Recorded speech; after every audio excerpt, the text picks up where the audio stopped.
ಭಾಷೆ ವಿಷಯಕ್ಕೆ ಬರೋದಾದ್ರೆ ಐ ವೆರಿ ಹ್ಯಾಪಿ. ಕನ್ನಡ ಬರೆದಿರೋರ್ಗು ಇಲ್ಲಿ ಕಾಂಪಿಟೇಷನ್ ಇಟ್ಟು ಕನ್ನಡ ಇದು ಮಾಡಿದೀರಾ.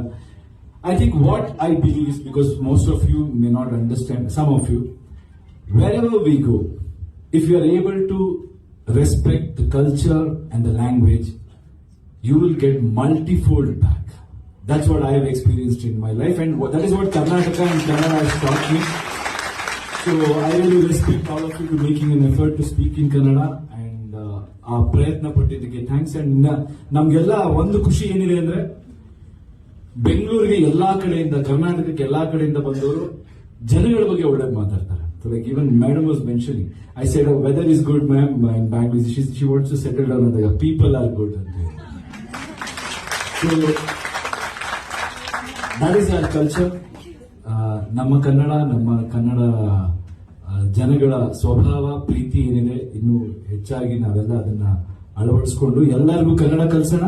ಬಟ್ ಒಂದು ರಿಕ್ವೆಸ್ಟ್, ಇದು ಈ ವೇದಿಕೆ ಅಲ್ಲ, ಬಟ್ ಜನರು ನನಗನ್ಸುತ್ತೆ ಬಲವಂತವಾಗಿ ಯಾರು ಏನು ಕಲ್ಸಕ್ ಆಗಲ್ಲ. So instead of fighting for other person to learn Kannada, we should make it uncool not to speak in Kannada. ಅವ್ರ ಕನ್ನಡ ಗೊತ್ತಿಲ್ಲ ಅಂದ್ರೆ ಅವ್ರು ನಮ್ಗೆ ಓಕೆ, ಇಲ್ಲಿ ಏನೋ ಪಾಪ ಅವ್ರಿಗೆ ಇಲ್ಲಿ ಬ್ಲೆಂಡ್ ಆಗಲ್ಲ, ನಮ್ ಫೀಲ್ ಇರ್ಬೇಕಷ್ಟೇ. ಸೊ ಇಟ್ಸ್ ಆಲ್ವೇಸ್ ಅಬೌಟ್ ಬದುಕು. ನನ್ನ ಪ್ರಕಾರ when any language can fill your stomach, ಕಲಿತಾರೆ. So whoever is working, I think ಎಲ್ಲಾ ಜಾಗಗಳನ್ನು ಕನ್ನಡಕ್ಕೆ ಆ ಒಂದು ಪ್ರಾಮುಖ್ಯತೆ ಬರಬೇಕಂದ್ರೆ ನಾವು ಕನ್ನಡಿಗರಾಗಿ ಡೆವಲಪ್ಮೆಂಟ್ ಜಾಸ್ತಿ ಮಾಡಬೇಕು. So everybody will come and